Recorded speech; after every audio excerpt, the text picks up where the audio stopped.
Here I have ALCATEL1, and today I'm going to show you how to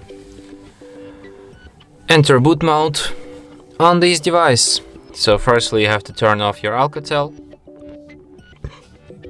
and after that you will have to hold down combination of keys power key plus volume up at the same time for a couple of seconds, just like this.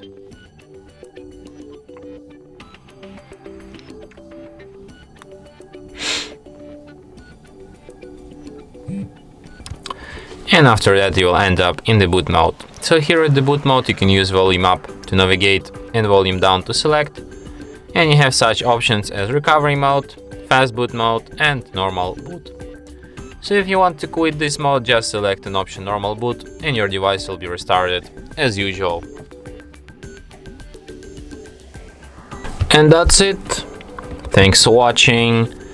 If you find this tutorial useful, don't forget to hit that like button and subscribe to our channel.